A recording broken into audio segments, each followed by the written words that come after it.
Monty TV. I'm Jacki Karsh, sitting down now with Alex Collmer. He's the founder and CEO of Vidmob, a video content creation network and platform. Thank you so much for sitting down with us. Jacki, thanks for having me.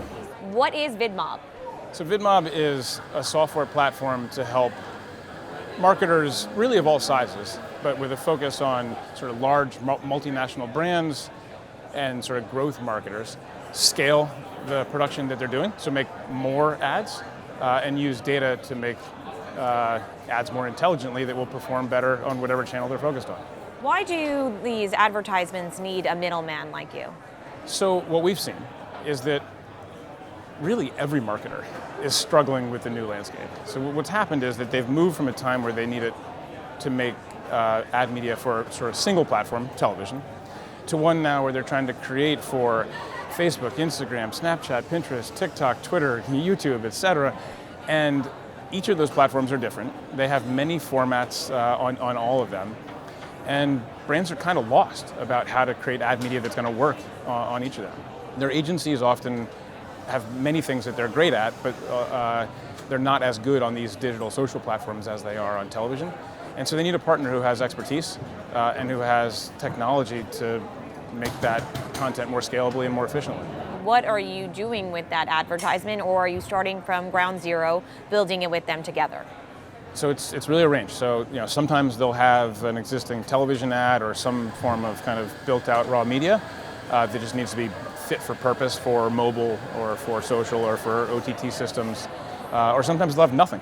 They might have just an image file or just a product shot of it itself, just a logo. So we can work with pretty much anything, and from there we'll work with the brand, their brand guidelines, the brief that they've constructed, and they'll go into our platform. They'll find an expert who is sort of fit for that. So if this is L'Oreal, it's going to be someone who understands and is good at beauty. If it's Adidas, it's someone who's good at athletic wear. The platform then manages the collaboration around that creative process. So they can get comments back, and certain people can approve and others can just comment, and some can just view. And then when it's done, single button push it out to all of your ad accounts and all of the appropriate platforms. How do you guys evolve though? Because it seems like there's a new platform coming out every day, not really, but there's always something new. I mean, TikTok is the new hot thing.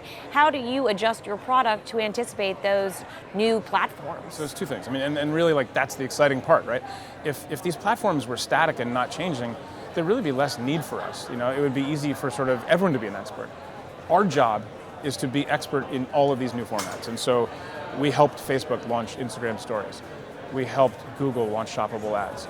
We're helping Amazon now launch video display. So when our partners are getting ready to roll out new ad formats, we work with them to understand the specs of that format, and then we work with our creators to help educate them and train them in the beginning what we hypothesize are going to be best practices that work well. But then once we start creating, you actually can use data to inform that and drive sort of data-driven decisions on how to create. What about demographics? I mean, everyone knows that Gen Z thinks differently than the baby boomers. And it's very clear, and you can see really different patterns. I mean, let's say a younger viewer is going to be much more tolerant of a faster cut pacing. Whereas an older viewer, if that's your target, you probably want to consider different editing styles. It's not about trying to get to the perfect product. It's really about getting the perfect array of products. So a marketer might actually want to have 20 or 30 different versions of the ad, put them all out, run them all, and let the Facebook algorithm or the Google algorithm or whichever platform you're working with actually figure out which ones to match up with which audience members. And so people often come to us and they say, well, which ad was best?